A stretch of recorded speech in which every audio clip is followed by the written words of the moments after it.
Hello everyone, what's up? Prince1215 here with another video review. Today I'm reviewing LEGO Star Wars set number 75155, Rebel U-Wing Fighter from Rogue One, a Star Wars story. So here's the set really quick. Let's take a look at the box. It's a really long box. This is one of the longest boxes I've seen on a LEGO set in a long time.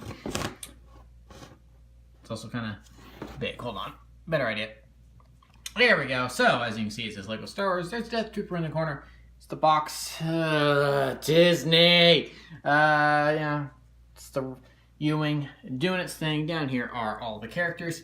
And here it says ages 8 to 14. Of course, that's just a suggestion. I have to put that on there. 75155. It's the Rebel U-Wing Fighter. 659 pieces, and it's a building toy in several different languages. When you pick it up and turn it around, you get to see the back, and it has a bunch of things on it too. So here you can make the U-Wing not a U-Wing because, well, a U-Wing is in the shape of a U, but then you fold the wings back, it doesn't really look like a U anymore. Disney. You can open the bay doors, open up the cockpit, do all sorts of things. That's a thing about the app that I'm not really sure how it works, and there's also an advertisement for the website on there, and that's pretty much it for the box. So, Rogue One is my favorite Star Wars movie. So, you know, I knew eventually I was going to have to get the U-Wing because it also may be my favorite of the new wave of Star Wars ships that have come out in the last 3-4 years. 15, 16, so yeah, I guess 3 years. So, you know, here it is. It's a pretty awesome set. I really do like it. But first, let's dig into the characters here. So, here we have Captain Cassian Andor of the Rebel Alliance. Dressed for Jeddah weather, which is the desert in winter. He does have a double-sided face. This one, he's kind of stupefied almost. Here, he's got a cocky grin. Something I find interesting is that this blaster kind of meant to resemble the A280Cs that the Rebels use as opposed to the E11s the Empire uses. This blaster piece is colored more of a gunmetal gray, which there's a little bit better way to see the color. So I do like that. And then the other two have them as well. So you don't get the typical black blaster in the set. And I really like that. Next, we have Jyn Erso, which who I believe has an exclusive hair piece, question mark, because this is all one piece. So yeah, that serves as her hair. She's wearing this hat, which of course this is more when she's more dressed for Edu. Well, and I suppose he's dressed for Edu there as well. It's just that he wears the same thing on Edu that he wears on Jeddah. So, she comes with her little truncheon, I think is the correct term. And she's got a little gray blaster pistol. She does have some printing underneath her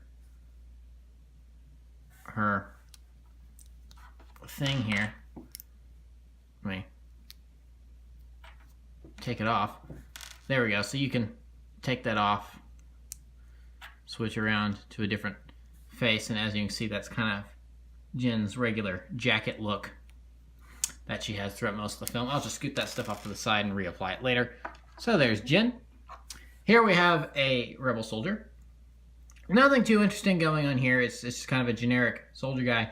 Although I do really like the helmet. It's very much a cross between kind of a more rectangular helmet with the traditional kind of what everyone thinks of as a Rebel helmet, done some green and light brown. So I really like that. And here we have probably my favorite, Bistan the Space Monkey.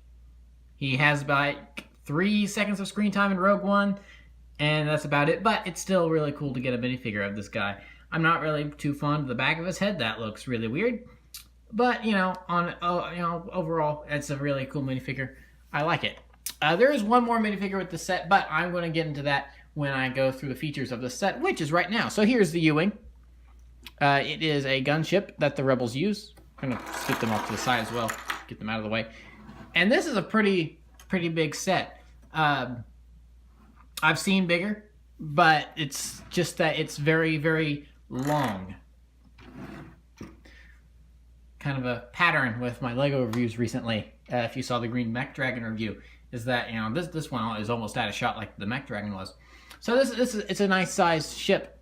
And it has a couple features. One feature I want to start with that I think is really, really cool is that, it kind of looks like you've got these little things here that aren't exactly flush with this middle piece. So that's because these fire these.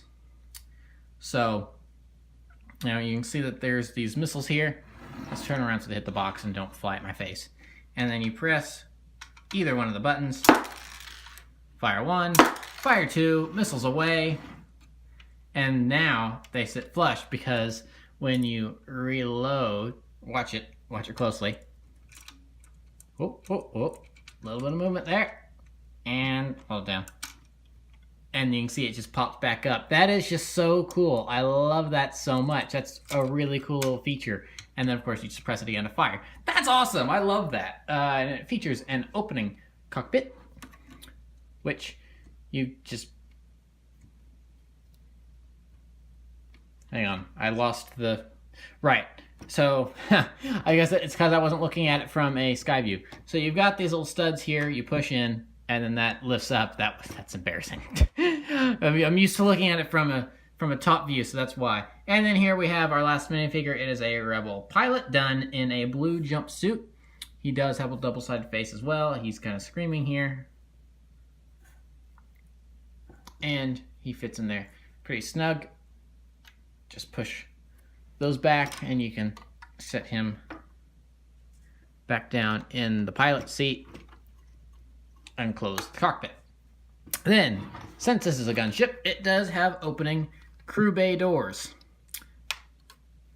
And then these guns that you can pop out. If you've played Star Wars Battlefront 2015 or Star Wars Battlefront 2, you know how much damage these guns can do.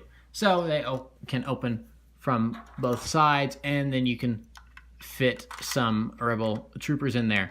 It's kind of a pain to fit more than 2 in at a time, though. So that's kind of an annoyance, in my opinion, since this is a gunship, and I like to be able to put as many troops in there as possible. And it's not like the Republic gunships where you can easily take the doors off.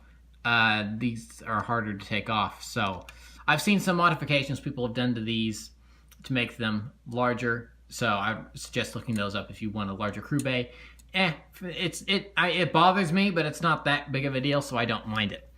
Now, one of the bigger things that the U-wing does, one of the big things it does is that these fold back. So there are things. So then, as you can see, there's a little ball there, and then that's what allows them to stick in there.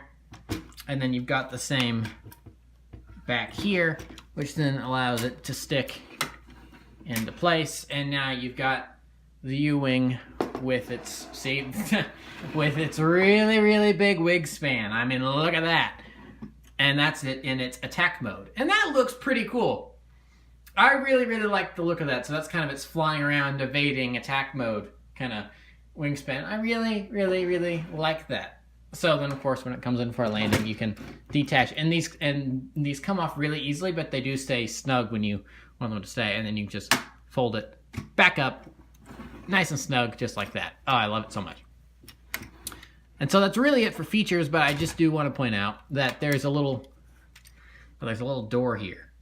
It doesn't actually go anywhere or lead to anything. It's just there to make it look like grating on the back of an engine or something, and that's all it's there for. It's just for styling. I like that. Looks really, really, really nice. And you wouldn't know, unless you built it, of course, but you wouldn't know that that's a little door piece. You'd have to look really hard to see that that's on a hinge, and you can lower it, but that just looks really nice. I just really like the look of that. So, yeah. And then there's this, which you can see up at the pilot. This doesn't lower or anything. It's just kind of there to help fill out the gunship more, and that's basically it.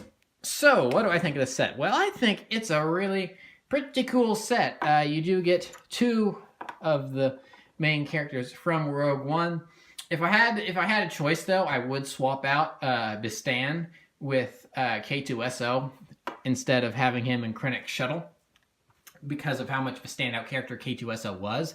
But I'm not sure that droid minifigure would actually fit in this set. I don't think he would actually go in there, which, Not that it would really matter anyway, because you can't fit all the minifigures in this craft anyway. So that's my one complaint about this set, is that you can't fit all the minifigures in the crew bay, which is annoying.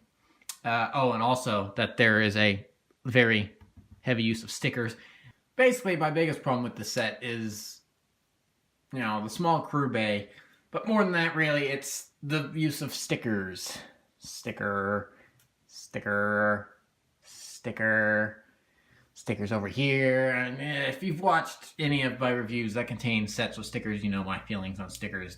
Just to reiterate, I don't like stickers on Lego sets. But really, those are the only cons I have for the set. Otherwise, I really, really like it. It's great. And something that's pretty cool, if, and this is a total customization thing, is that if you leave off these stickers that have blue on them, remove these blue tiles, and have enough tiles of a different color, you can customize the U-Wing to be any color you want, which is pretty cool because of how minimal the color, other than, because there's a lot of white and a lot of gray, but not really that much of the blue. It's more of an accent color than a main. So, and you just don't put these stickers on there, and you have some like red or green.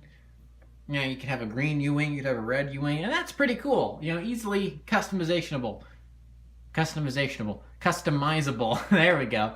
Easily customizable if you want. So, yeah, I would certainly recommend this set, and it's a really fun set.